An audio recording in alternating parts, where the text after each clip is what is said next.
Ya pues, Dale. ahí está. Eso, gracias Damaris. Vaya a Avísame descansar cualquier ahora. cosa por interno. No Me te voy a avisar quedan nada, todavía descansa. un par de correos para terminar el jornada, así que yo sigo aquí. Bueno, Esté ya, bien. cuídese. Chao.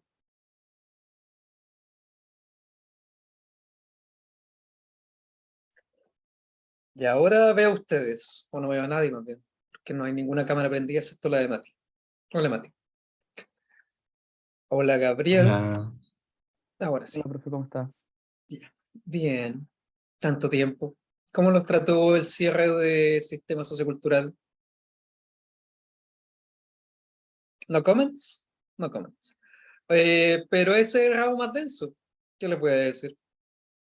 Así que vamos a retomar un poquito de eso acá. Por ejemplo, el concepto de inclusión-exclusión. ¿Lo vieron? ¿No? Yo creo que sí lo vieron, pero ¿no? La diferencia entre inclusión-exclusión. O sea, directamente no, solo que salía quizá en el capítulo de las autodescripciones aparecía algo al respecto de eso. Claro. Ujú. Pero nos acordamos de la diferencia entre sistemas psíquicos, entre seres humanos y sistemas sociales. Ya. Entonces, con esa base vamos a partir acá. A ver, denme un segundo. Ya. A ver, contexto general. ¿Estamos grabando? Estamos grabando. Este es el inicio de la asignatura de inclusión y exclusión social. Por lo tanto, vamos a enfatizar en esta primera sesión algunos aspectos conceptuales y después nos vamos a enfocar en la tarea que tenemos en estos 4 módulos, que es inclusión y exclusión en el ámbito educativo. Esta clase es más bien de metacomunicación introductoria. Lo primero que vamos a hacer es discutir cuál es la organización del curso. Luego vamos a discutir los procedimientos de evaluación. A continuación, qué es inclusión-exclusión, y luego el entendimiento de la educación como un sistema parcial. Entonces, primero, acá podemos ver los objetivos que tiene esta asignatura en particular: comprender cómo entender procesos formativos desde una perspectiva sociológica, comprender el sistema de la educación como un sistema parcial, como un sistema organizacional y como un sistema interaccional, entender la desigualdad formativa desde los conceptos de inclusión y exclusión de la teoría de sistemas sociales, y analizar el desarrollo de políticas educativas en general, empleando conceptos de la teoría de sistemas sociales. Luego voy a entrar un poco en qué quiero decir con educación, pero quiero que no entiendan educación solamente como aquello que pasa en las escuelas, aquello que pasa en las universidades, sino que educación en un sentido amplio como todo proceso formativo, todo proceso de socialización intencionada. El procedimiento de evaluación que vamos a seguir es participación en clases, se lleva un 10%, las presentaciones en la última sesión se lleva un 20%, y el ensayo a entregar después de finalizar la clase y después de la presentación es lo más importante, el 70%. Esto lo pueden ver en detalle en el programa, exactamente en el programa, pero la idea central del ensayo es, como siempre, combinar teoría con un problema de referencia, con un problema empírico de referencia.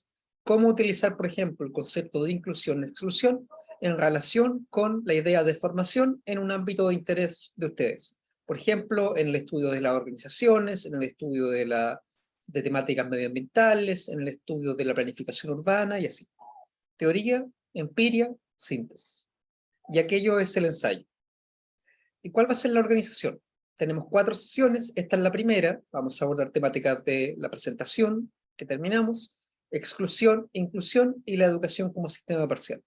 En la siguiente sesión, que ya van a tener que haber leído los textos que les voy a plantear al final de la clase, ¿qué significa entender los procesos formativos desde una perspectiva de organización y de interacción? En la sesión 3, análisis empíricos de la educación, y en la última, ustedes van a tener que presentar un problema en particular como antesala a su ensayo, sobre cómo ocupar un concepto para iluminar un aspecto que ustedes consideren relevante de investigación. Y acá entiendo que ninguno tiene como tema principal el ámbito educativo per se, propiamente tal, Pero acá la invitación es a otorgarle una dimensión formativa al tema que ustedes quieren hacer.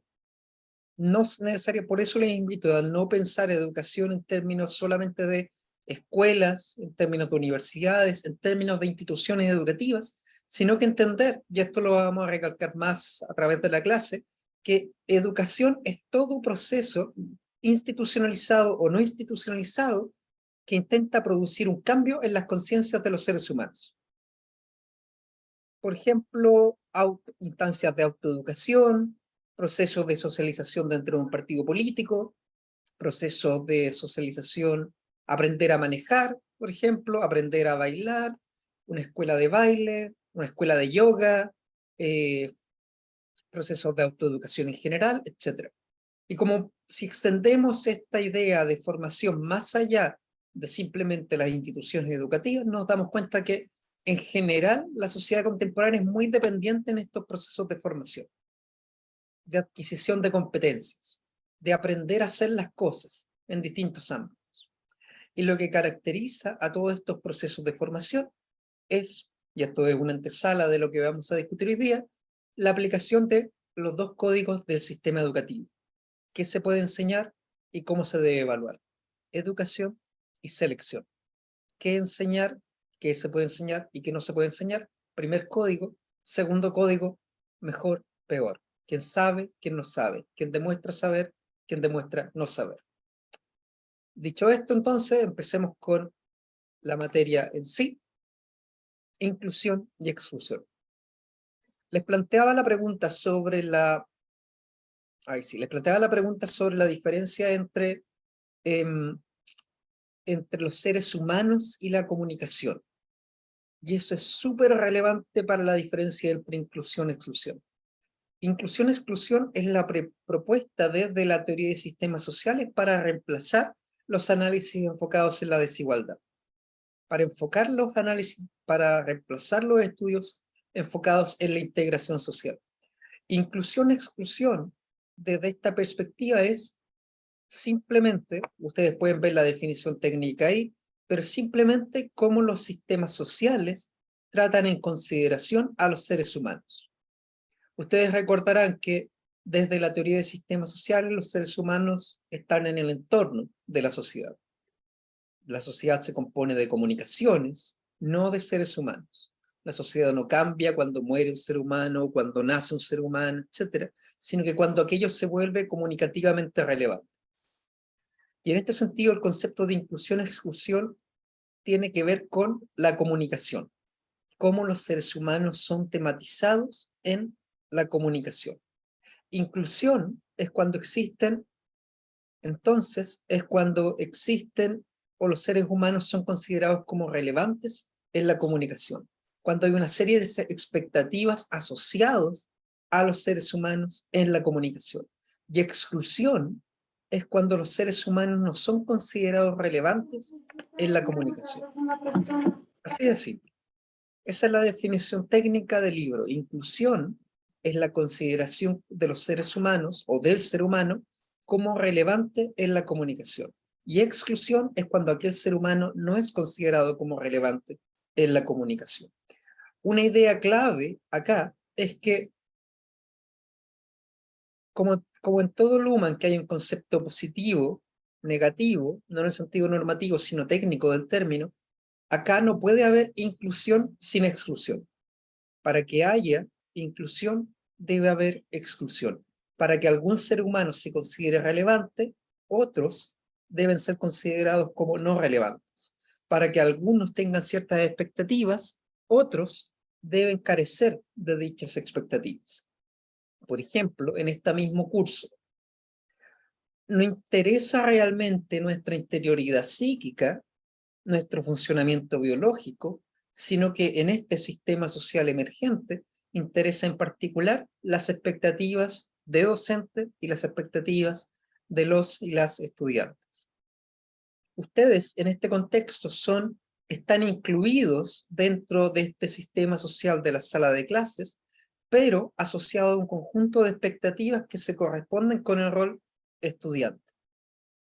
Por lo tanto, ustedes están incluidos en tanto estudiantes acá, no como seres humanos completos, no como padres, madres, hijos, hermanos, activistas políticos, científicos, no, sino que están incluidos en este sistema educativo como, o más bien en función de un rol educativo.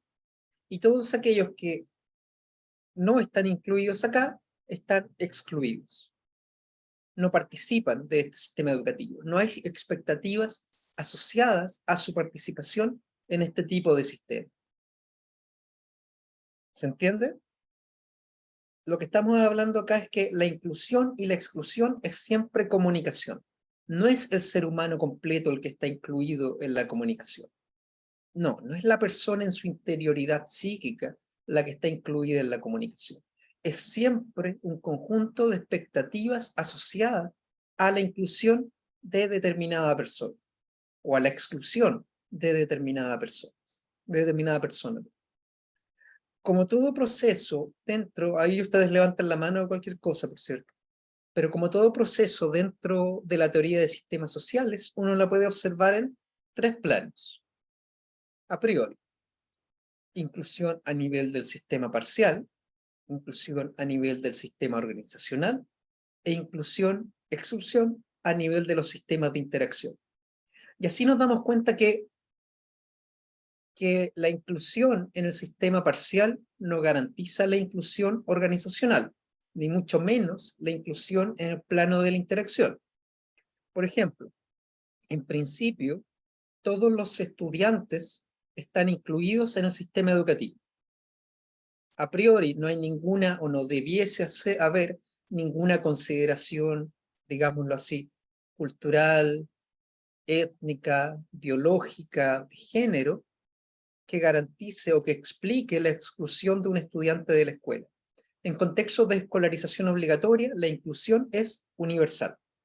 Y sin embargo, cuando nos vamos al nivel de la organización, nos damos cuenta que cada organización, por definición, excluye mucho más de lo que incluye. No todos pueden formar parte de una única organización. Y esto es más correcto a nivel de la interacción. Algunos participan en la interacción y no todos. Otros simplemente están excluidos. ¿Cuál es la idea central a demostrar acá? Que inclusión al sistema parcial, inclusión en el sistema organizacional e inclusión en el sistema de la interacción no necesariamente son procesos alineados entre sí. No necesariamente garantizan entre sí. No es que lo que ocurra acá arriba ocurra acá al medio y ocurra acá abajo. Cada sistema construye sus condiciones de inclusión y exclusión de manera autónoma, en ese sentido. La segunda idea relevante se las mencioné, es decir, inclusión, no hay inclusión sin exclusión y no hay exclusión sin inclusión. Y esto es sumamente importante porque tendemos a pensar siempre en términos solamente positivos. Queremos más inclusión, queremos más integración. Lo que nos invita a hacer la teoría de sistemas sociales es reconocer que siempre que hay un proceso de inclusión, hay algo que está siendo excluido. Y esta es una aplicación de la idea del esquema de observación. Toda observación necesariamente genera un punto ciego. Observa algo, pero para observar algo tiene que excluir todo lo demás. Del mismo modo, un sistema social cuando observa desde la distinción, inclusión, exclusión, necesariamente incluye algo, pero excluye todo lo demás. Entonces, siempre recordar que uno no puede hablar de inclusión sin simultáneamente hablar de exclusión. Y una tercera idea que quiero dejar en relevancia acá es cómo se da la inclusión y la exclusión en una sociedad diferenciada funcionalmente. Y acá nos encontramos con que ustedes recordarán que diferenciación funcional significa multiplicación de perspectivas de observación. Hay un sistema político, un sistema económico, un sistema científico, un sistema artístico y así sucesivamente. Y esto significa que cada uno de estos sistemas observa según su propio criterio de inclusión-exclusión. Y de este principio, de que cada sistema observa la inclusión y exclusión desde su propio esquema, se deriva una consecuencia interesante en términos de teoría del conocimiento. Es decir, la sociedad se integra rígidamente en el plano de la exclusión y se integra laxamente en el plano de la inclusión. Esto lo voy a repetir de nuevo porque es algo que plantea Luhmann y nos sirve mucho para comprender las dinámicas de desigualdad en la sociedad contemporánea. La sociedad se integra en el lado de la exclusión y se desintegra en el lado de la inclusión. Ese sería como el axioma. Esto no solamente en dinámicas educativas, por cierto, sino a nivel de la sociedad en general. ¿Qué quiere decir? Que hay una fuerte integración en el lado de la exclusión y una débil integración en el lado de la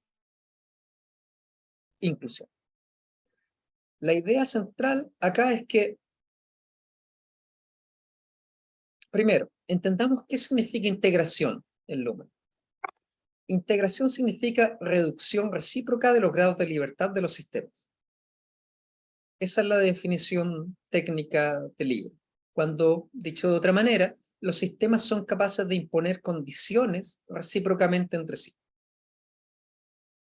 Entonces, para analizar el caso de la inclusión, ¿y qué quiere decir que se integre débilmente por el lado de la inclusión? Significa que la inclusión en un sistema no garantiza la inclusión en otro sistema. O dicho de otra manera, la inclusión en una sociedad diferenciada funcionalmente no es acumulativa. En un lenguaje un poco más llano, que alguien tenga mucha educación no significa que necesariamente tenga una buena posición política, no garantiza que tenga un alto nivel económico, no acredita una alta influencia en la política, ni tampoco certifica que es moralmente mejor o que tiene la verdad científica. La sociedad se integra débilmente en el lado de la inclusión. No hay una acumulación. Y lo contrario es correcto por el lado de la exclusión.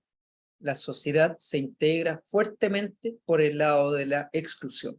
Y ahí esto quiere decir que es acumulativo, que la exclusión de un sistema parcial aumenta las posibilidades de exclusión en otro sistema parcial y esa exclusión aumenta al mismo tiempo la exclusión de un tercer sistema parcial y aumenta las posibilidades de exclusión, exclusión y exclusión. Lo contrario ocurre con la inclusión. Que ustedes tengan un alto nivel educativo no garantiza una inserción exitosa en el sistema educativo, pero viceversa, si ustedes no tengan educación o que estén excluidos del sistema educativo, aumenta las posibilidades de exclusión del sistema económico y aumenta las posibilidades de exclusión de los restantes sistemas. ¿Se entiende? La sociedad se integra débilmente en el lado de la inclusión, no es acumulativa en la inclusión.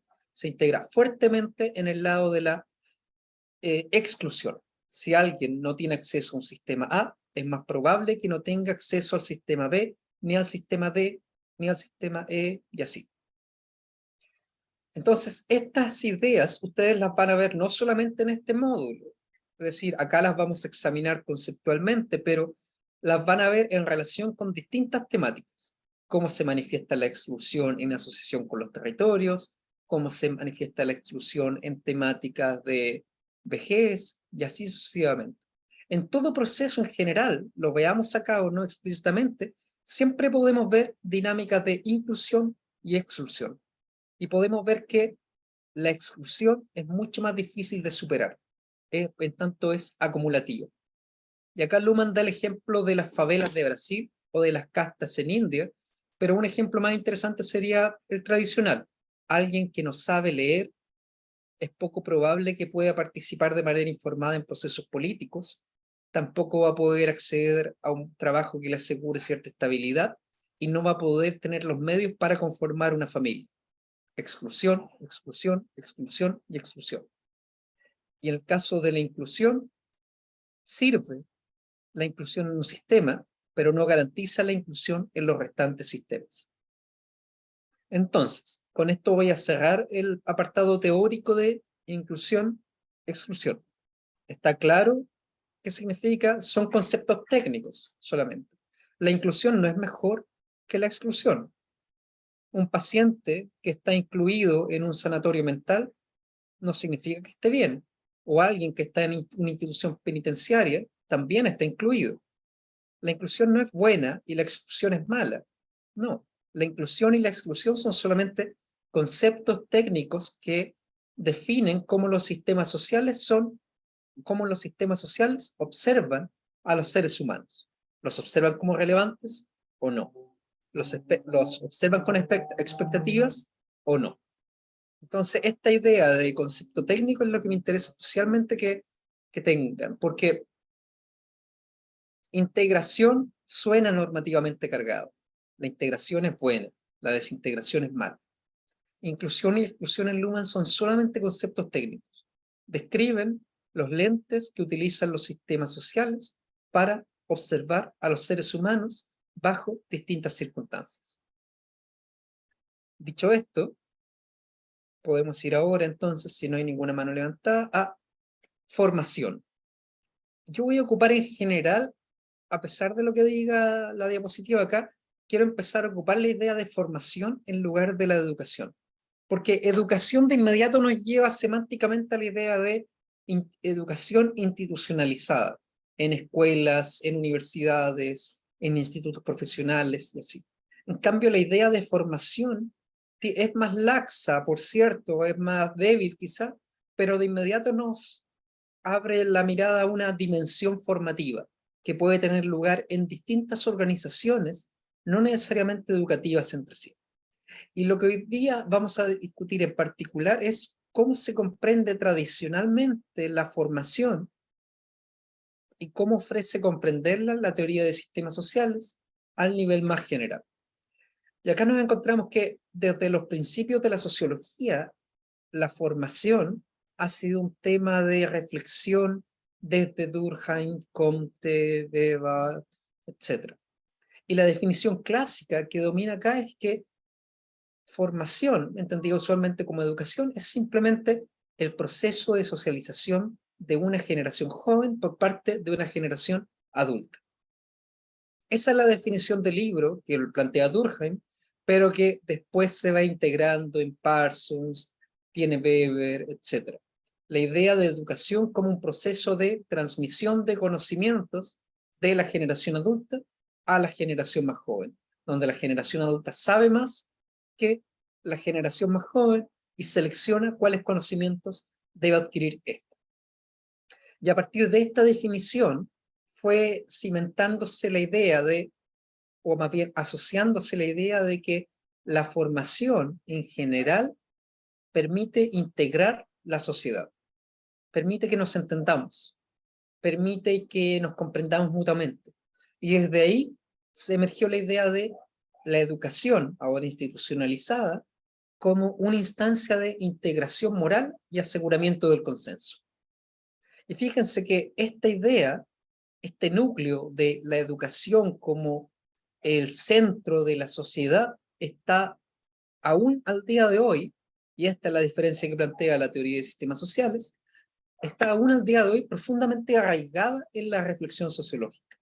Desde perspectivas críticas, por ejemplo, uno encuentra frecuentemente el argumento de que la educación contribuye a la reproducción del sistema capitalista o del sistema neoliberal, formar trabajadores dóciles, formar a las clases altas, asegurar el consenso con condiciones injustas. En argumentos más o menos trabajados se presenta esta idea, que de nuevo es una operacionalización de la educación puede garantizar la integración de la sociedad y asegurar el consenso.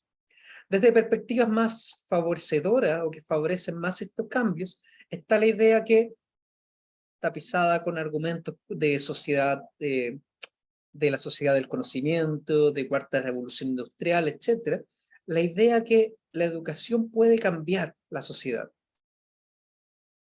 Basta solamente que le agreguemos nuevas cosas, que ahora sea educación intercultural, que sea educación con perspectiva de género, que sea educación en derechos humanos, que sea educación política, que sea educación inter y transdisciplinaria, etc. Y así podremos formar seres humanos comprometidos con el cambio, con sus territorios y capaces de transformar la sociedad y orientarla hacia un mejor desarrollo. Independientemente de cuál perspectiva queramos usar, si queremos rechazar esto o somos partidarios de esto, el núcleo, esta idea central que la educación cambia el mundo, que la educación puede cambiar al mundo, permanece estando aceptado, permanece central, permanece no estando problematizado. Pero esta idea de la educación como centro de la sociedad, visto desde la perspectiva de la idea de diferenciación funcional, parece que choca. Diferenciación funcional significa, ¿cómo decirlo? Diferenciación funcional significa multiplicidad de perspectivas de observación, que existen múltiples sistemas operando simultáneamente sin que ninguno pueda garantizar el control por sobre los demás. Hay un sistema del arte, hay un sistema de la ciencia, hay un sistema de la educación y un sistema de la política. Es una sociedad heterárquica con múltiples centros. Y por lo tanto la educación no es uno de estos centros en particular. No puede serlo. A partir de esto, la teoría de sistemas sociales propone entender esta cuestión de esta idea de la educación como el centro de la sociedad como una autodescripción, como una semántica, como una idea autojustificativa del sistema educativo. Pero intentemos no pensarlo solamente en términos conceptuales, sino en términos empíricos, o en términos históricos quizás, sociohistóricos. Y así pensemos un poco, ¿cuándo la educación ha estado a la vanguardia de cambios sociopolíticos? Sabemos que esa es una idea muy relevante en la sociedad contemporánea, pero en general la educación ha ido tardía a los cambios sociopolíticos. Se suma posteriormente, se adecuan los currículos, se incluyen ciertas cosas, se transforman las instituciones. Pero ¿en qué contexto se le ocurre a ustedes a priori que la educación ha cambiado algo efectivamente, o que las instituciones educativas han cambiado una situación social, que han sido el agente que empuja un proceso de transformación? Históricamente, ¿se le ocurre un caso? Matías. Yo pensé al tiro como en las campañas de chilenización de pueblos indígenas en el norte o la Araucanía, que igual tuvieron una patita bien importante, como en la parte cultural al menos, fue como impulsada por la escuela. Sí, pero ¿no será eso una política que instrumentaliza la educación para garantizar ese proceso? ¿Fue impulsado por los pedagogos, por los profesores, o más bien fue impulsado desde el Estado chileno? Que igual siguió como la lógica de la educación decimonónica nomás, como era la misma Claro, educación siendo educativa nomás, no claro, sí, estaba muy acoplada con la política, pero claro. Sí, yo creo que eso es cierto, es decir, la educación es utilizada frecuentemente como una herramienta de planes políticos, pero como tal, y dada la lentitud de los procesos educativos, es siempre más lenta. Piensen ustedes que un proceso, al contrario de comprar algo, de una transacción económica, el proceso educativo siempre es lento. Se arma un currículo y solamente 3, 4 años después se puede ver los efectos que tiene, o 10, porque hay que analizar la empleabilidad, etc. Entonces, si alguien quiere cambiar algo, probablemente estaría bien aconsejado de emplear la educación para asegurar el impacto a largo plazo, pero al menos en el comienzo no es que la educación empuje, sino que la educación es utilizada para una herramienta de transformar algo en particular. Y entonces, yo creo que es interesante analizar esta diferencia entre la semántica educativa, que dice que la educación puede transformar la sociedad, y las restringidas posibilidades que la educación ha demostrado en su historia para empujar cambios sociales. Y acá viene un corolario que es muy interesante, o más bien que yo creo que es como resume bien esto. La educación siempre es conservadora, es esencialmente conservadora. Ustedes pueden explicar que es conservadora porque es lenta, por cierto, y es justamente quizás porque sea lenta, porque sus procesos van asociados a largo plazo, porque es repetitiva respecto a lo anterior, porque tiene escasa capacidad de innovación, hay un montón de causas. Pero la educación, y por esto no está a la vanguardia de los cambios sociales, es muy conservadora como proceso.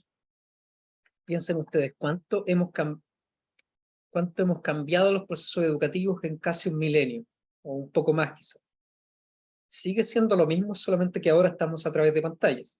En cambio, si ustedes comparan una transacción hace cientos de años con una de hoy día, hay algo cualitativamente diferente. Si es que se compara, por ejemplo, los procesos de generación de conocimiento, cientos y cientos de años atrás, son radicalmente que los que tenemos hoy día.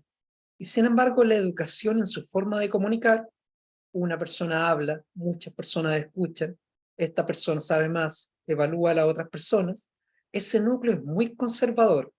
Cambian los contenidos, cambian las estrategias de enseñanza, cambia la pedagogía, pero en general, esto en la educación permanece reconocible.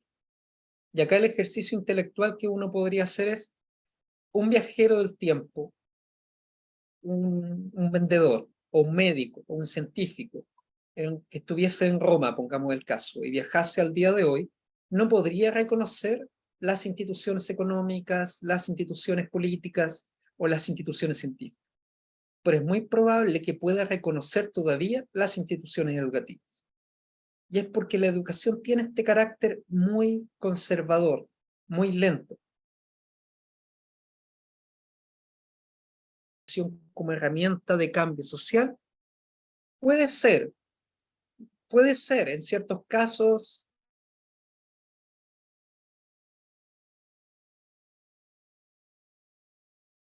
La educación no transforma, y no puede transformar tampoco en un contexto de diferenciación funcional, la sociedad. ¿Y qué nos queda entonces? Y esta es la oferta que se hace desde la teoría de sistemas sociales. Lo que nos queda es observar la construcción educativa del mundo. Cómo el mundo es construido desde la educación. Cómo el mundo es construido desde la formación. Entender que este es un sistema particular desde el cual se observan los restantes sistemas. Y concentrarnos en cuáles son los lentes que se utilizan cuando aparece una comunicación formativa. Y nos damos cuenta, como les había adelantado, que todo esfuerzo de formación tiene dos momentos: educar, evaluar. Educar, evaluar. La operación es la educación. La observación de la operación es la selección. Evaluar. ¿Qué significa esto? Educar refiere a la transmisión de conocimiento. ¿Qué se transfiere? ¿Qué conocimiento de inmediato, Osvaldo? ¿Qué conocimiento se considera relevante? Y la selección refiere a cómo se evalúa si es que se aprendió o no dicho conocimiento. Y todo proceso formativo tiene más o menos implícito esta estructuración, sea muy organizado o poco organizado, sea una escuela súper jerárquica o sea una escuela súper participativa. Después vuelvo con esto, Osvaldo. No, de hecho ya respondió la pregunta justo con la parte final, porque era básicamente las pedagogías del oprimido de Freire, que era como esa construcción que hace a través del proceso cognitivo con el oprimido para no generar esta dicotomía entre oprimido y opresor. Pero creo que está la respuesta ahí clara. No, yo creo que iba a decirlo las escuelas Montessori, pero las escuelas de Freire quizás sean más pertinentes. Si puedes describir brevemente cómo opera la pedagogía de Freire, cómo intenta deconstruir esta jerarquía. Claro, es que él toma mucho del tema de Adorno y Horkheimer justamente como educación para hacer que las personas no sean vistas como un objeto. Entonces lo que él hace es que todo el proceso de construcción, de darse cuenta uno mismo que está siendo oprimido por diversas formas de opresión o de dominación, es a través de un proceso de construcción con el propio individuo que está siendo oprimido. Entonces, por ejemplo, aquí en Ecuador es el trabajo que se hace, por ejemplo, con el tema de los movimientos indígenas, que se hace a través del proceso de llegar a la comunidad, conocer, pero aprender escuchando a la propia comunidad. O sea, el guía o el desarrollador comunitario que va a gestionar el proceso va y gestiona solamente ciertos elementos, pero desde una perspectiva de observación participante, que es lo que más se le acerca en el conocimiento occidental que nosotros tenemos. Para aquellos, o sea, y una especie como de cuestionamiento de, bueno, ¿y ustedes qué creen de la perspectiva y el rol de las mujeres en su comunidad? ¿Cómo se relaciona la división del trabajo? Para que ellos sean como, puedan ver que hay unas estructuras de dominación tradicionales que mantienen dentro de su cultura y su cosmovisión del mundo, pero no necesariamente diciéndoles que eso está mal, sino que ellos pueden cuestionar esa posibilidad y de esa forma construir una alternativa, pero desde la propia base de la interacción social en ese momento. Excelente resumen. Yo creo que estos son casos muy interesantes de las escuelas Montessori, las escuelas de Freire, porque es fácil ver la diferencia entre educación y evaluación o selección en las formas o las instancias formativas más jerárquicas. Está claro, ahí hay una prueba de selección que dice si está bien o está mal. Hay un proceso de evaluación, responda oralmente.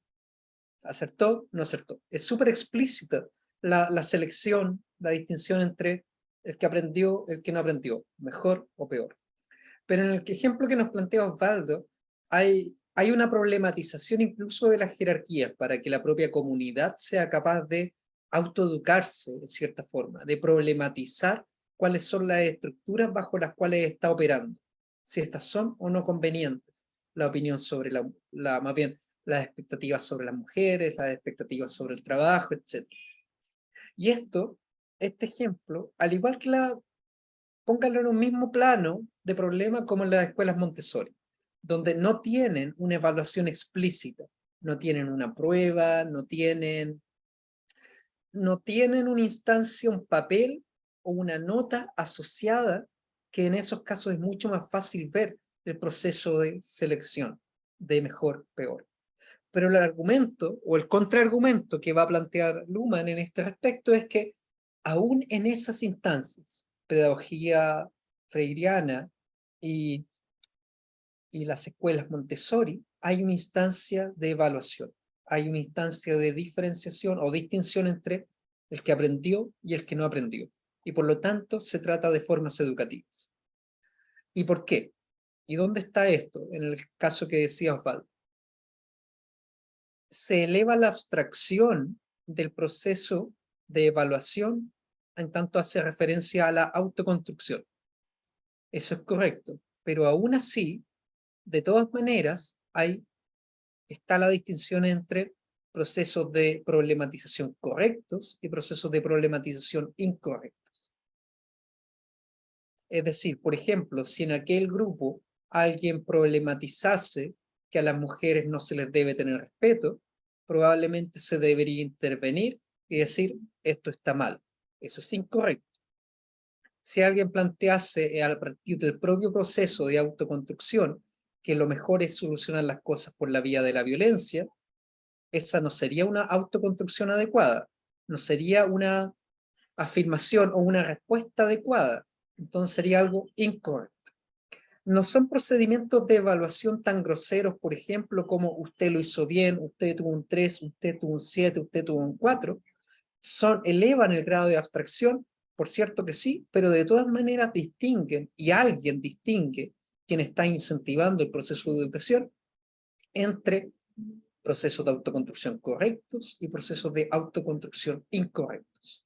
¿Cómo se debe hacer la autoconstrucción? ¿Cómo no se debe hacer? ¿A qué conclusiones debe llegar? ¿A qué conclusiones no debe llegar? ¿Qué comunidad lo está haciendo bien? ¿Qué comunidad lo está haciendo mal? Es imposible en un proceso educativo no evaluar. Porque si no se evalúa, es imposible reconocer si el estudiante o la estudiante o la comunidad, en el caso que señalaba Osvaldo, aprendió o no. Solamente a través de la evaluación se hace posible en el sistema de interacción del estudiante, o más bien docente, es ver si es que el estudiante aprendió o no, si es que puede responder algo, a qué conclusiones llega, etc. Incluso la alternativa Montessori, donde no tenemos procedimientos de evaluación explícitos, adquieren mayor relevancia procedimientos implícitos de evaluación. Retroalimentación positiva, lo estás haciendo bien. Esto podrías mejorarlo un poco. Deberías prestar atención a esto. o un poco más implícitos, por ejemplo, cuando hablan con los padres. Sabe que su estudiante no está prestando atención a esta cuestión, debería considerarlo más. Entonces la idea central de la idea lumaniana es que siempre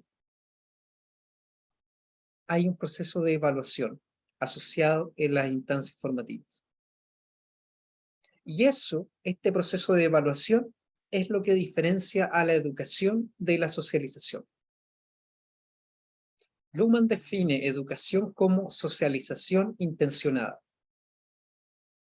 es decir, una socialización que persigue un objetivo. En cambio, la socialización la define como siempre proceso de autosocialización, en que un sistema psíquico se irrita a sí mismo. La socialización, entre paréntesis, autosocialización, ocurre constantemente solo por participar en sociedad.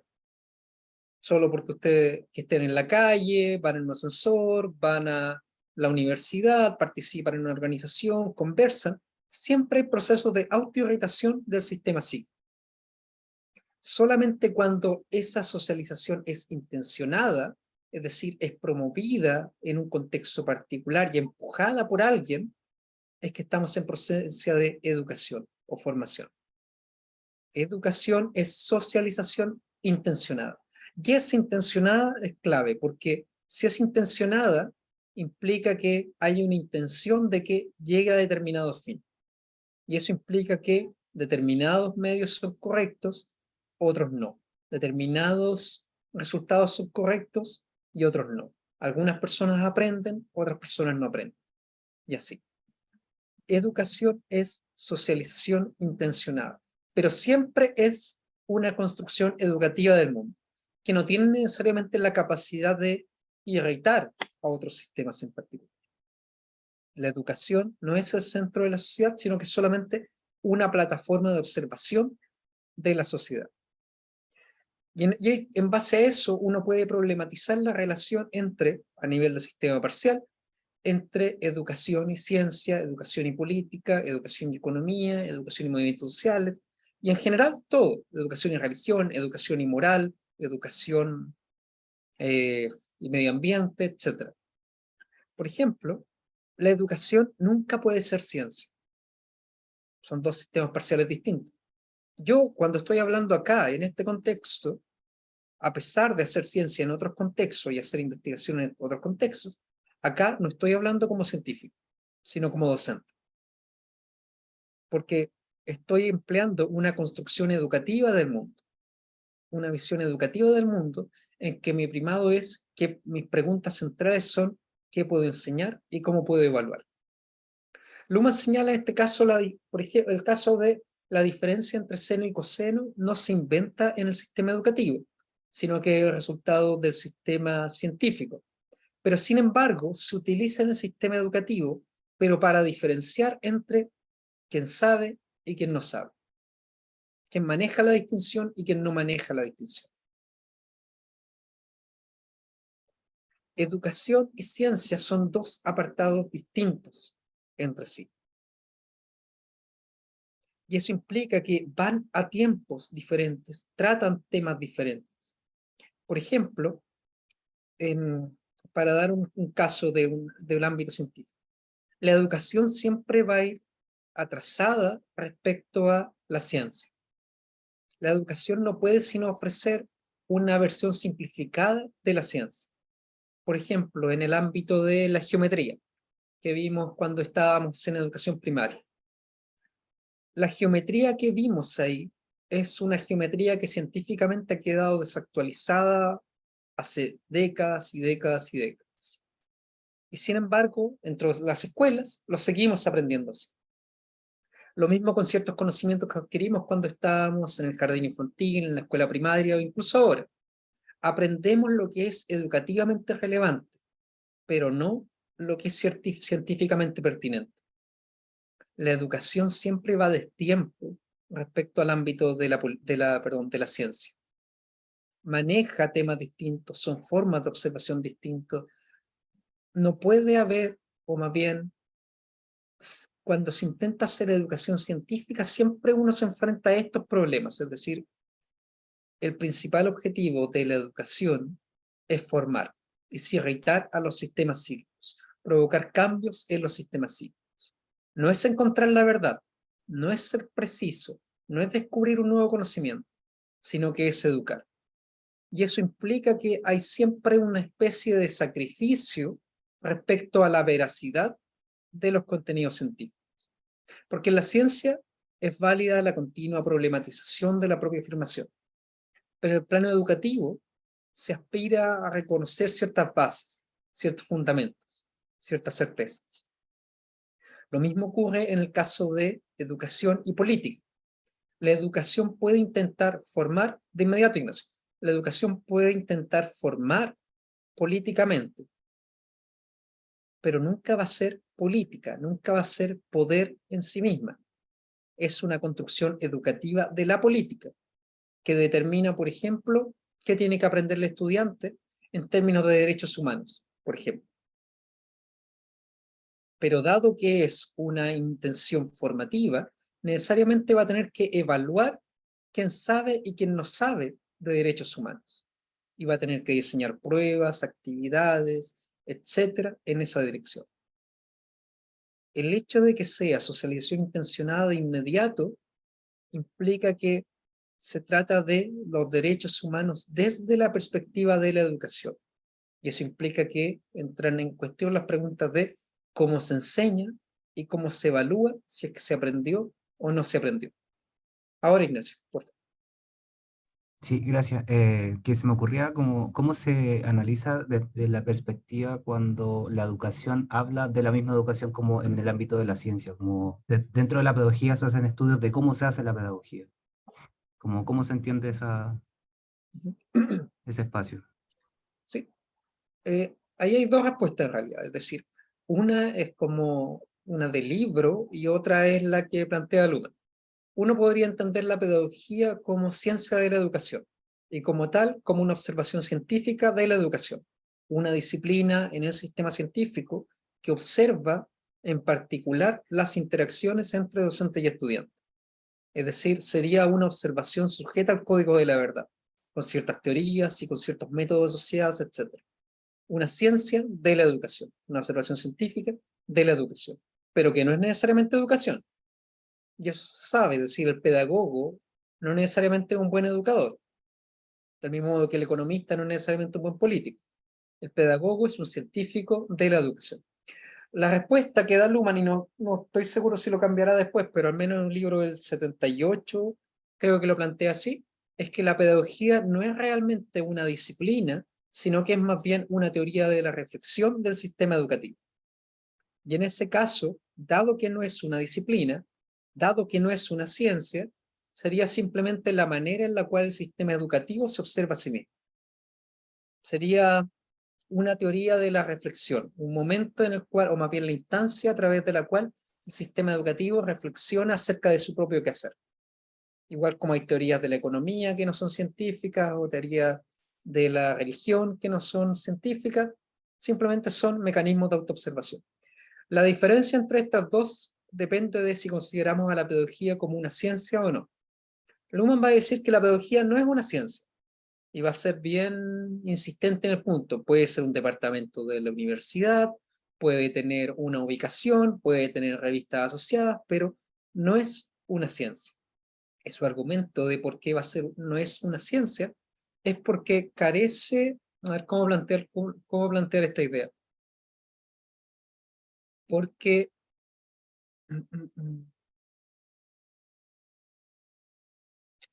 porque carece de un corpus disciplinario propio y es más bien una apropiación de desarrollos en otras disciplinas.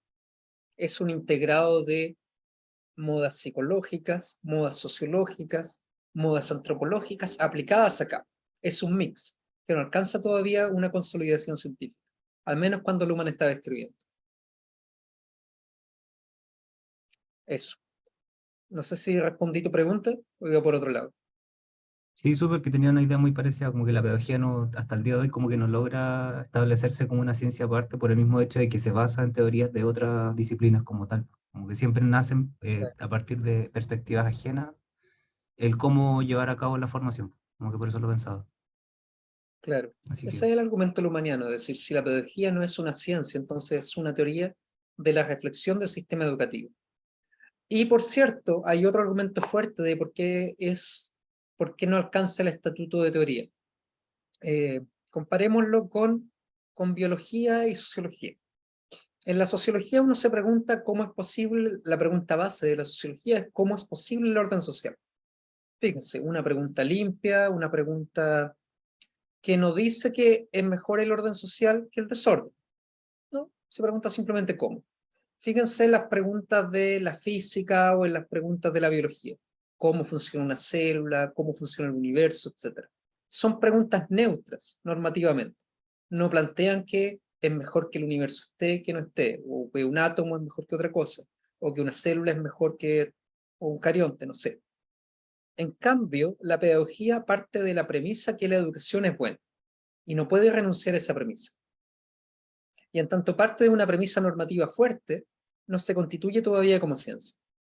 Una pedagogía realmente científica debería poner en cuestión el hecho de que exista educación, por ejemplo. No debería partir de la premisa de que la educación es buena, porque al hacer ese tipo de preguntas se convierte en ideología justificatoria del sistema. Es decir, una disciplina pone en cuestión siempre sus propios fundamentos. Y una ideología, en cambio, sirve para justificar algo. Y la pedagogía, como es descrita por Luhmann y como describe Ignacio, está más cerca de una ideología justificatoria del sistema educativo. ¿Por qué funciona así? O sea, más bien no es una pregunta del por qué, sino la educación es buena y esto tiene que hacer para ser mejor todavía. Es bueno que las personas se eduquen. En cambio, desde la sociología, o más bien desde las ciencias sociales en general, no partimos de la premisa de que es bueno que las personas vayan a la escuela. Nos preguntamos por qué ocurre eso y cómo ocurre eso. Es una pregunta totalmente diferente. Luego, no sé si hay otra pregunta.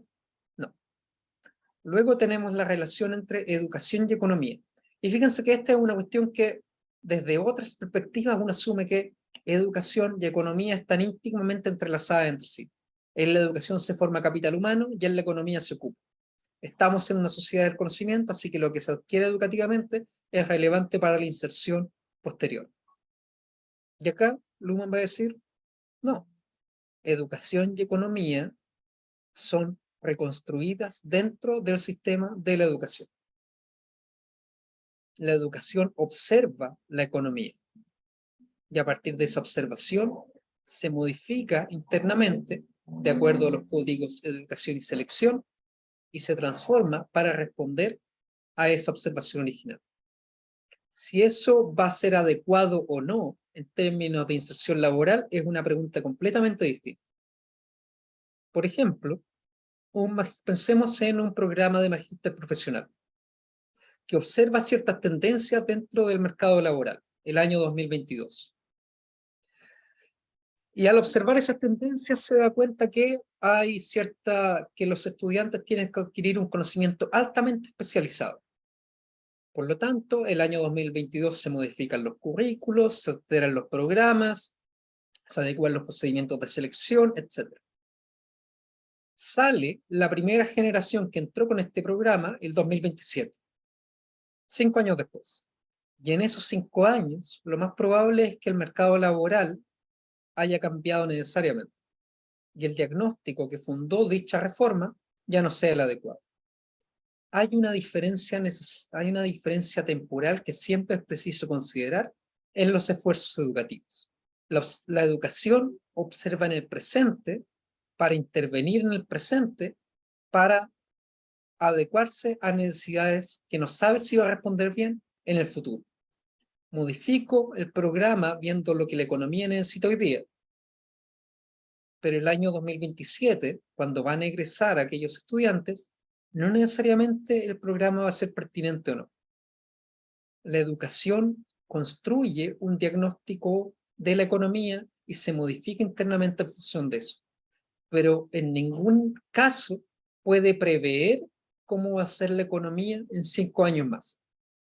Porque la economía, en un contexto de diferenciación funcional, evoluciona de acuerdo con sus propios temas, de acuerdo a su propia trayectoria, etc.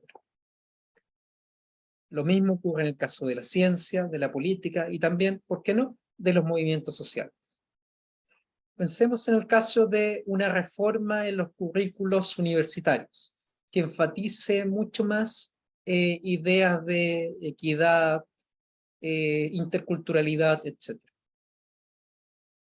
Si bien el momento de la reforma sociopolítica es hoy, los resultados de la educación se van a ver solamente al egreso de los estudiantes. En 5 años en un programa de licenciatura, en 2 años en un programa de maestría, en 4 años, 3 o 4 años en un programa de doctorado. Por lo tanto, siempre hay un destiempo importante que considerar en el ámbito de la educación institucionalizada. En el ámbito de otras instancias de formación, no tan grandilocuentes, es mucho menor. Por ejemplo, la socialización intencionada para participar de un movimiento político. La socialización intencionada para participar de un grupo particular, por ejemplo.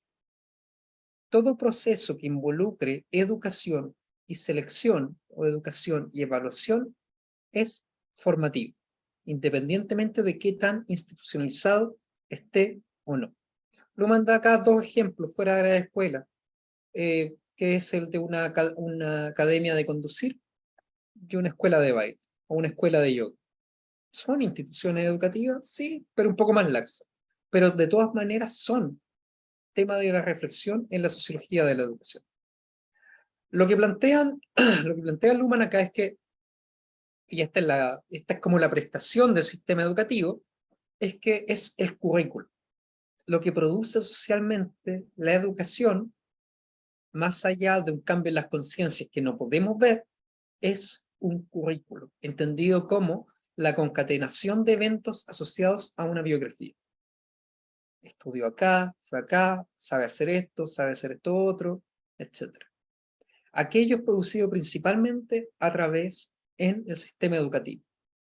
Ustedes van a salir de acá y van a tener magíster en análisis sistémico aplicado a la sociedad.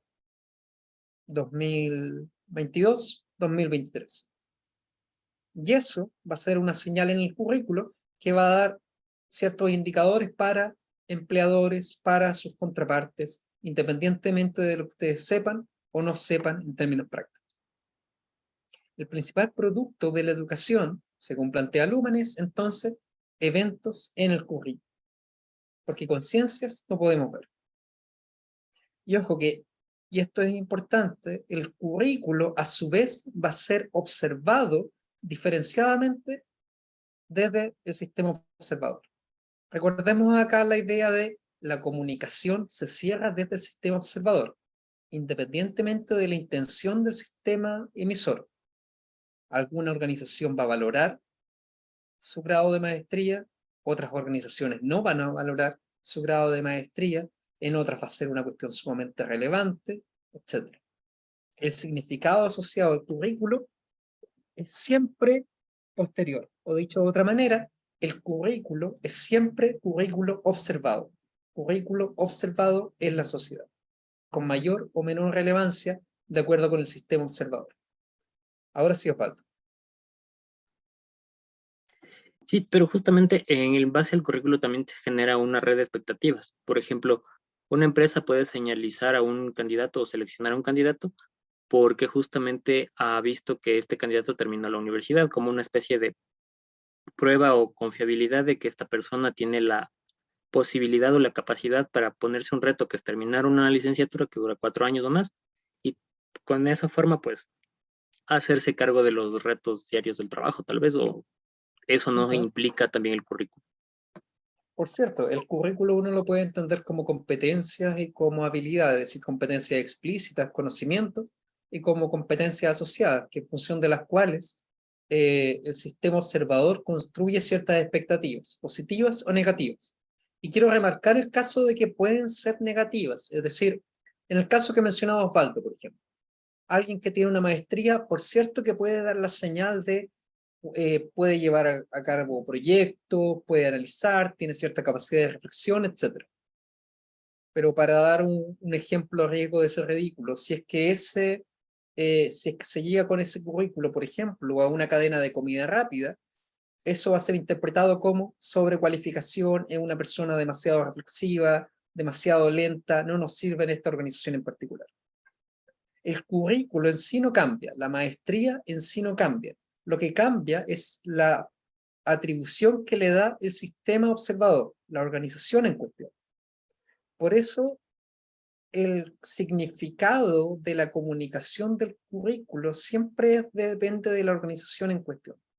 Para algunas organizaciones va a ser desconocido, para otras va a ser algo positivo, y para otras, en el fenómeno, por ejemplo, de la sobrecualificación, va a ser algo negativo. Pensemos, por ejemplo, alguien que tiene un grado de doctor y va a pedir trabajo en empresa.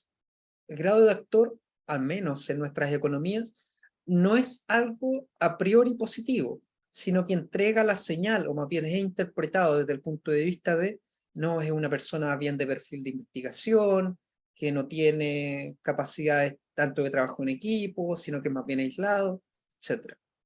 Por lo tanto, siempre recordar que el currículo es currículo siempre construido, y eso implica que su significado es determinado por el sistema observador en cuestión. Y de hecho, para algunos sistemas observadores, lo que pasa en la universidad no va a ser nada relevante, y para otros va a ser muy relevante. Para algunos sistemas observadores lo importante va a ser, no sé, el apellido. Para otros va a ser importante si sabe inglés o no. Para otros va a ser importante qué actividades extraprogramáticas hizo, etc. Ese proceso se llama en literatura screening, que es cómo las empresas seleccionan. Y es muy interesante porque, salvo aquellas universidades como que están dentro, que son las mejores a nivel mundial o en cada país, las empresas no consideran diferencias entre universidades. Solamente seleccionan aquellas mejores dentro de un determinado país, y para las restantes lo que importa es, por ejemplo, el dominio del idioma inglés, la experiencia en general, el trabajo en equipo, cuestiones mucho más laxas que el conocimiento adquirido. Y eso les va a pasar, por ejemplo, quienes no se dediquen a la academia, y se los comento porque también me ha pasado con otros estudiantes, quienes no se dediquen a la academia van a tener que en algún momento explicar qué significa, por ejemplo, magíster en análisis sistémico aplicado a la sociedad. Porque para la academia es inmediatamente comprensible ya magíster, Luhmann, teoría de sistemas, ciencias sociales. Pero para alguien que quiera trabajar, digamos, en una consultoría, o en una empresa de gestión, o en una municipalidad, etc., magíster en análisis sistémico aplicado a la sociedad no va a ser algo comprensible. Quizás va a ser interpretado como bueno a priori porque es de la Universidad de Chile, una de las mejores instituciones del país, etc. Pero no va a tener mucha información y van a tener que explicar aquello en su currículum. Siempre se trata de currículo observado. Y los criterios de selección no siempre van de la mano de la educación. Recuerden que la sociedad se integra rígidamente en el lado de la exclusión. Exclusión conlleva mayor exclusión. Y se integra laxamente en el lado de la inclusión. La inclusión en un sistema no garantiza la inclusión en otro sistema. Preguntas.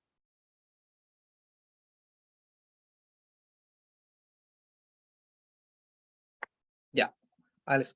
Todo está súper claro entonces. Quiero quedarme con esta idea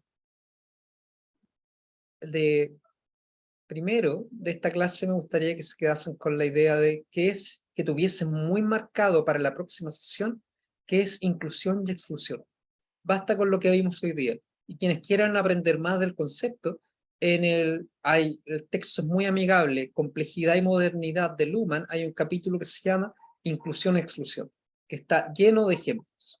Si no lo tienen, se los puedo facilitar, pero creo que tienen Complejidad y Modernidad. Y ahí está claramente en qué consiste este concepto. Lo importante es un concepto técnico, no es un concepto normativo, toda inclusión conlleva necesariamente una exclusión, y luego en la sociedad contemporánea la sociedad se integra del lado de la exclusión y está desintegrada en el lado de la inclusión. Dicho más fácilmente, la exclusión es acumulativa, la inclusión es contingente. En el ámbito en particular de la educación, lo que tenemos es esta idea de... Lo que tenemos es la idea de la educación no es el centro de la sociedad. La educación no es un sistema que está por sobre los demás, no es el garante de la integración de la sociedad. La educación simplemente genera una visión formativa del mundo, una construcción educativa del mundo. Y dicha construcción educativa se articula en función de dos preguntas: ¿qué se puede enseñar y cómo se puede evaluar? Y toda observación de la educación del resto de sistemas se superpone a estas dos preguntas. Se observa la política, ¿cómo puedo enseñar política? ¿Y cómo puedo evaluar política? ¿Cómo puedo enseñar a la ciencia? ¿Cómo puedo enseñar conocimiento científico? ¿Y cómo lo evalúo? ¿Cómo puedo enseñar economía o competencias? ¿Y cómo las puedo evaluar? Y esta presión por educación, selección, se manifiesta con distintos grados de rigidez. Es decir, hay sistemas más simples donde es muy expositivo primero y luego muy evaluativo, una prueba, un ensayo, que está bien o que está mal. Hay otros sistemas más complejos, como el Montessori, como la pedagogía freiriana, donde ahí tenemos en cambio que la instancia de evaluación se convierte en una instancia de autoevaluación, o la instancia de evaluación mejor, peor, se convierte en algo de más sutil, no tan tácito, no tan, ¿cómo decirlo? No tan rígido como una nota, sino más bien como una amonestación. Lo estás haciendo bien, buena pregunta, etc.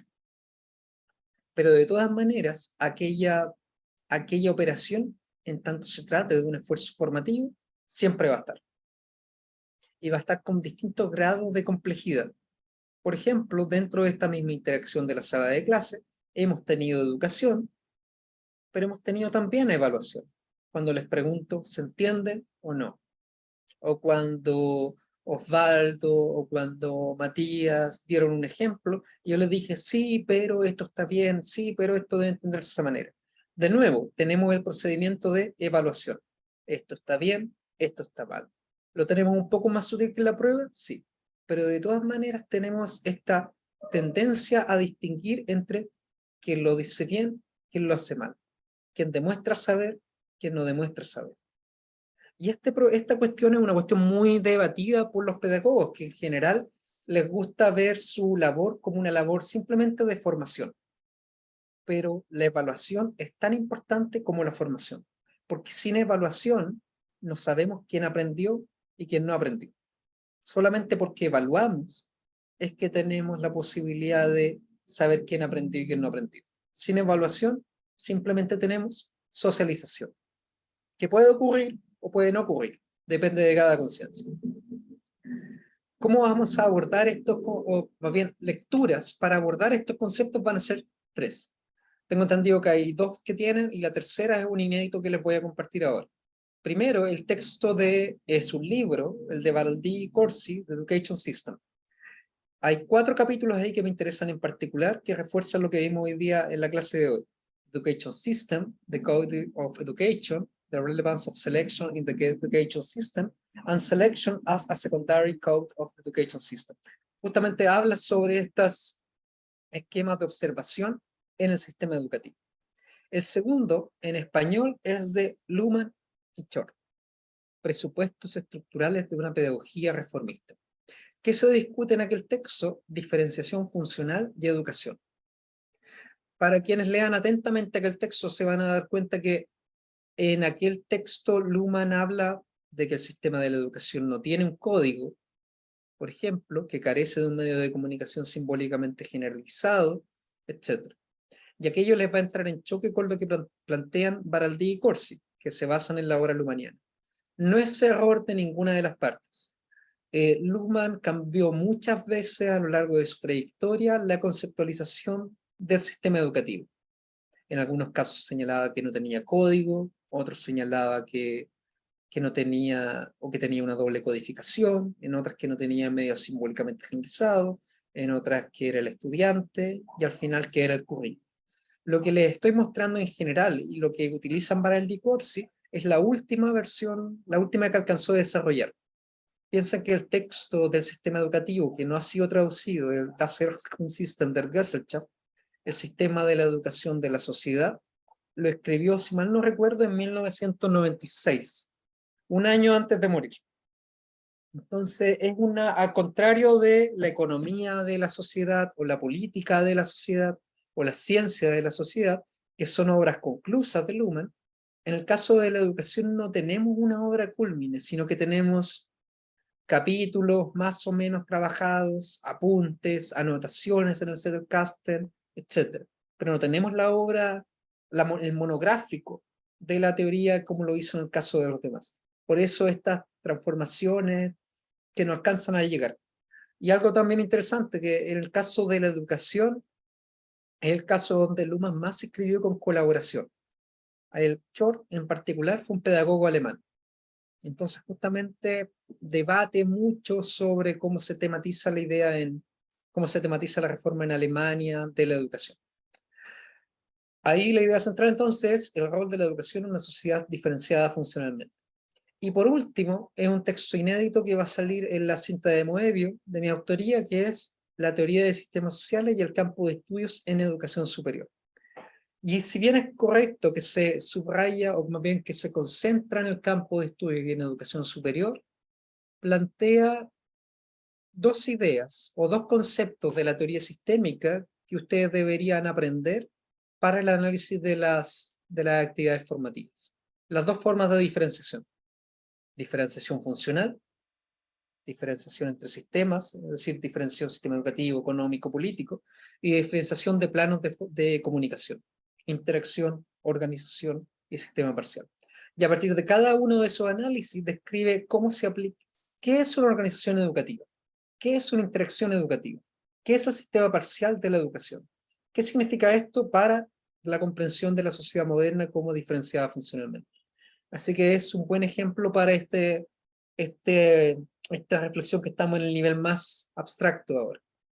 Lo que vamos a ver la próxima clase es, vamos a ir bajando. Tenemos claro entonces qué es inclusión-exclusión, tenemos claro los códigos del sistema, y lo que vamos a ver es organizaciones educativas, escuelas, universidades, institutos, todo el intento de organizar la educación, de someterlo a decisiones. Y vamos a ver interacciones, procesos cara a cara o copresenciales de formación, y cómo se genera este proceso de una interacción mediada organizacionalmente. Porque una interacción formativa que tiene lugar en una organización es distinta de una interacción formativa que tiene lugar fuera de una organización. El hecho de participar de una organización nos sujeta, nos controla y nos da ciertas ventajas, pero también nos da ciertas desventajas. Y eso es lo que vamos a ver la próxima sesión. Desde ya les empiezo a pedir que no investiguen, sino que lean estos textos pensando en una dimensión formativa de sus temas de investigación. Todo tema de investigación tiene necesariamente una dimensión formativa, entendiendo formación como el esfuerzo de cambiar las conciencias. Todo proceso de análisis, en tanto participan conciencias, tiene relevancia formativa en ese sentido. Y todo proceso de intervención, más todavía. Si queremos cambiar una organización, si queremos cambiar una sociedad, si queremos cambiar una institución, necesariamente vamos a tener que verlas con una dimensión formativa. Y preguntarnos en ese sentido por educación, por socialización intencionada. Entonces, la tarea es que yo les voy a preguntar la próxima sesión, al finalizar, ¿en qué están pensando? ¿Cómo esta dimensión formativa se involucra con sus temas de investigación? Para que en paralelo, antes de la presentación en la cuarta sesión, vamos conversando de en qué están pensando, qué lecturas sirven, cómo deberían considerarlo, etc. Con eso termino. No sé si ustedes tienen alguna pregunta o comentario.